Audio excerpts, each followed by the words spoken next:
In this video, I'm just going to go over all the driver app settings that I personally use. There's quite a lot of settings to go through, and it really affects your driving experience tremendously. All the settings that I use, I have my app actually on my phone recording right now, so whatever you see me doing on my phone, you're going to be seeing it on the screen when I finally edit this video. So how do you access your driver app settings? All you have to do is go to the top right corner of the screen, click on your profile picture, and it'll bring up this menu, and you go over and you tap this little gear icon here, and you scroll down into app settings. Alright guys, so the first setting is sounds and voice. Now what this does is the app will actually talk to you and read everything from voice navigation to rider messages and also certain trip events. Now I have mine turned off because I find it super distracting and really annoying to have the app constantly talk to me, not to mention that my phone connects automatically via Bluetooth to my car, so all of this voice and sounds will come through my speakers, and it messes up the flow, it messes up my radio. I don't have it on. Some drivers prefer to have this on, and I can see where and how this can help, some drivers, especially with the voice navigation. If you're not really looking at your phone while driving, it can actually direct you and tell you where to go. I can see that being useful, along with reading rider messages and announcing trip events. Now, the good thing about this setting is that you can actually manually turn on whatever one you want to have. So if you want voice navigation and you don't want to have trips being announced, you can just turn on solely voice navigation. If you just want to keep voice navigation muted and have messages being read, you can also turn that on. All you do is, I'm sure most of you know how to do this, you just click that button and blue means on and gray means off. Now you can also adjust the volumes from softer to louder. Again, I have mine completely turned off because it's just, I don't like it, but I can see it being useful, and that's what that option does. The next one is really important. That's navigation. Now, for new drivers, if this is your first trip and you haven't done many trips, you don't really have a preference, I suggest you just keep it simple and stick to the Uber navigation. Uber has its own in-house navigation software that is pretty decent, but is not the best. It's not always accurate, but it's good enough. And for those like popular and common trips that you're going to be taking as a first-time driver, I suggest you really don't want to, mix in other navigation apps in the process. You might get a little confused. So brand new people, people that are just trying it out, keep navigation to Uber navigation.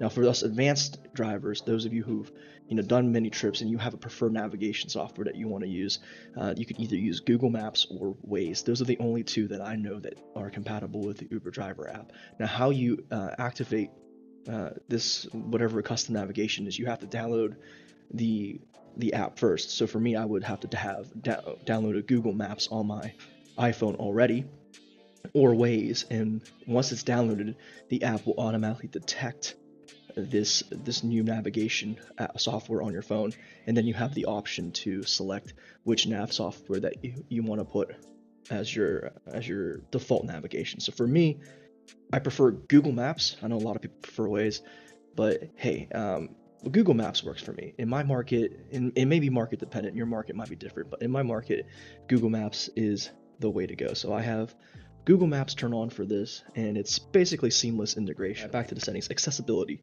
Now this one I have turned all the options off, and this one's fun. This one's, if you want to have some fun on your rides, then I suggest you fiddle around with these settings.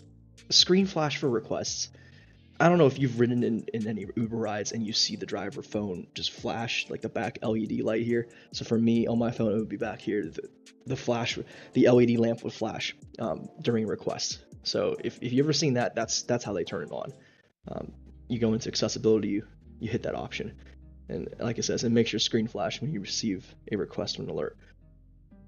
The reason why I don't have it on is if you guys have ever seen the flash LED on an iPhone, it's really bright.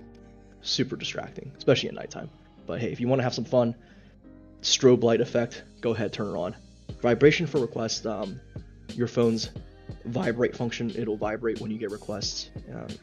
Super annoying in my opinion. I don't have it on, but you might find some use with it. Languages, What this does is if you put in a language, it'll tell your passenger what language you speak in the passenger app. So you can put whatever language you want, Spanish, you know. And this last option is let riders know that I'm deaf or hard of hearing. Now, if you turn this option on, the passengers will actually get an in-app notification of your disability. So if you're not deaf or hard of hearing, please don't turn this option on, because it's going to notify the passenger. Now, I read somewhere on a forum that, and this is funny, I don't know if it's illegal, it's definitely not moral, but some people who don't want to talk to passengers, they'll turn this option on and pretend to be deaf or hard of hearing, just so that the passenger will get the notification that, hey, your driver is deaf, and won't initiate any conversation. It's so troll. Like, I guess you can turn it on if you don't want to have a conversation with your passengers, but that's what that option does. Okay, and then my favorite, which is night mode. All this does is this option changes the color scheme of your driver app from dark or white. So what I do is, normally it's on automatic, and what this does is, depending on your clock settings and the time of day, during the daytime your app will be in day mode, which is all white, and at nighttime it'll be in night mode, which will darken everything. So I have it set to always on because I prefer night mode. I like the dark color scheme. It's less glaring on the eyes, and the screen is dimmer, you know, because it's a darker color, so it's less battery drain on your phone. So that's another pro tip. I turn it on because of all of those reasons. I'll show you what it looks like when it's always off. I just turn it off, and this is daytime mode. Look how bright that is. You can't even see it on the camera because it drowns out, but it's just super bright, and you know, I don't like it. It's hard on my eyes. I have this set to always on in night mode. Share trip, I don't have this set up, but this is a safety toolkit feature that you can easily share trips with your friends and family. So if you want to do that, you want to be safe, turn that on. Speed limit, this is what I use. I like the speed limit function. When you're driving, the GPS actually tracks how fast you're going, or whatever sensors in the phone tracks your speed. It's pretty dang accurate. Like, I've tested it out before. It's accurate to within 1 mile per hour. I have this setting turned on. It's super useful. The alerts, I have it set to the maximum limit because, you know, I'll be honest, if you have it set to 7 miles per hour above the speed limit in a 55, you'll be going like 62. You'll get a beep beep alert on your phone. You don't want that. It's distracting. So I set this to 15 miles per hour over and speed limit below 7 miles per hour over, and I turn that on. That's just me. I think it's super useful. I suggest you turn this option on too. And ride check, crash detection. I think this is a new function and setting in the app, and it's pretty cool. There's an accelerometer in your smartphone device that will detect sudden decreases in acceleration, such as what happens when you get in a car accident. So turn this on. I think it's super important. If you do get an accident, you know, God forbid, at least it'll send information out to Uber. So I swear, living in the city, man, the sirens, is that even necessary? You gotta like turn on the horn and the siren at the same time. Anyways, ruining my recording. Like I was saying, these are the settings that I prefer to use on my driver app. Now, if you have settings that you prefer and that you like that are different from mine, which I'm sure you do, let me know in the comment section below. Yeah, subscribe to this channel. I'll be making more educational style videos on more technical stuff, such as, you know, how to use the app.